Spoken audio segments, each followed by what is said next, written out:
ಎಲ್ಲರಿಗೂ ನಮಸ್ಕಾರ ಸ್ನೇಹಿತರೆ. ಬಾಂಗ್ಲಾ ಸೋಲಿಗೆ ಕಾರಣವಾಯಿತು ತಪ್ಪು ನಿರ್ಧಾರ ಮತ್ತು ವಿವಾದಾತ್ಮಕ ತೀರ್ಪಿಗೆ ಕಾರಣವಾಯಿತು ಡೆಡ್ ಬಾಲ್. ಹೌದು ಸ್ನೇಹಿತರೆ, ದಕ್ಷಿಣ ಆಫ್ರಿಕಾ ಮತ್ತು ಬಾಂಗ್ಲಾದೇಶ ಪಂದ್ಯ T20 ವಿಶ್ವಕಪ್ ಪಂದ್ಯಗಳಲ್ಲಿ ಅತ್ಯಂತ ರೋಚಕ ಓವರ್ ಪಂದ್ಯವಾಗಿತ್ತು. ಮೊದಲು ಬ್ಯಾಟಿಂಗ್ ಮಾಡಿದ ದಕ್ಷಿಣ ಆಫ್ರಿಕಾ ನಿಗದಿತ 20 ಓವರ್ಗಳಲ್ಲಿ 113 ರನ್ ಗಳಿಸಿತು.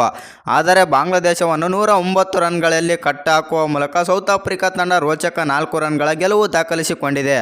ಹೌದು ಸ್ನೇಹಿತರೆ, ಆದರೆ ಈ ಪಂದ್ಯದ ಬಳಿಕ ವಿಶ್ವ ಕ್ರಿಕೆಟ್ನಲ್ಲಿ ಹೊಸ ಚರ್ಚೆಯೊಂದು ಆರಂಭವಾಗಿದೆ. ಅಲ್ಲದೆ ಬಾಂಗ್ಲಾದೇಶ ತಂಡ ಸೋತಿದ್ದು ಅಂಪೈರ್ ತಪ್ಪು ನಿರ್ಧಾರದಿಂದ ಎಂಬ ಮಾತುಗಳು ಕೇಳಿ ಬರುತ್ತಿದ್ದು, ಇದಕ್ಕೆಲ್ಲ ಪ್ರಮುಖ ಕಾರಣ ಎಂದರೆ ಅದೇ 16.1ನೇ ಓವರ್ನ ಒಂದು ಎಸೆತ ಡೆಡ್ ಬಾಲ್ ಎಂದು ನಿರ್ಧರಿಸಿದ್ದು.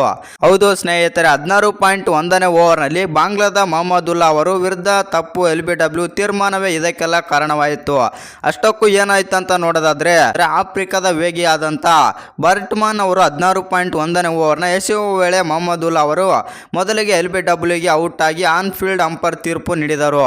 ಆದರೆ ಇದಕ್ಕೆ ಪ್ರತಿಯಾಗಿ ಮೊಹಮ್ಮದುಲ್ಲಾ ಅವರು DRS ಮೊರೆ ಹೋಗುತ್ತಾರೆ.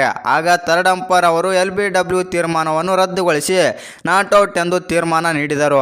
ಆದರೆ ಇದಕ್ಕೂ ಮುನ್ನ LBW ಎಂದು ಕೊಟ್ಟು ಎಸೆತ ಬೌಂಡರಿಗೆ ತಲುಪಿತ್ತು. ಇದೇ ವೇಳೆ ವಿವಾದಕ್ಕೆ ಕಾರಣವಾಗಿದೆ. ಹೌದು ಸ್ನೇಹಿತರೆ, ಯಾಕಂತಂದರೆ LBW ಔಟ್ ನೀಡಿದ ಎಸೆತದಲ್ಲಿ ಸ್ಲಿಪ್ನಲ್ಲಿ ಬೌಂಡರಿ ತಲುಪಿತ್ತು. ಆದರೆ ಅದನ್ನು ಆನ್ ಫೀಲ್ಡ್ ಅಂಪೈರ್ ಔಟ್ ಎಂದು ತೀರ್ಪು ನೀಡಿದ ಬಳಿಕ ಥರ್ಡ್ ಅಂಪೈರ್ ನಾಟ್ಔಟ್ ಎಂದರು. ಆದರೆ ಬಳಿಕ ಆನ್ ಫೀಲ್ಡ್ ಅಂಪೈರ್ ಆ ಎಸೆತವನ್ನು ಡೆಡ್ ಬಾಲ್ ಎಂದು ಹೇಳಿದರು. ಇನ್ನು ಈ ಮೂಲಕ ಆ ಎಸೆತದಲ್ಲಿ ಹೋದ ಬೌಂಡರಿ ಸಹ ಬಾಂಗ್ಲಾಗೆ ಸಿಗದ ಕಾರಣ ಕೊನೆಯಲ್ಲಿ ಅದೇ 4 ರನ್ಗಳಿಂದ ಬಾಂಗ್ಲಾದೇಶ ಸೋಲಪ್ಪಿತು. ಇದೇ ವಿಚಾರ ಇದೀಗ ಚರ್ಚೆ ಆಗುತ್ತಿದ್ದು, ಅನೇಕ ಮಾಜಿ ಕ್ರಿಕೆಟಿಗರು ಇದು ತಪ್ಪು ಎಂದು ಹೇಳ್ತಾ ಇದ್ದಾರೆ.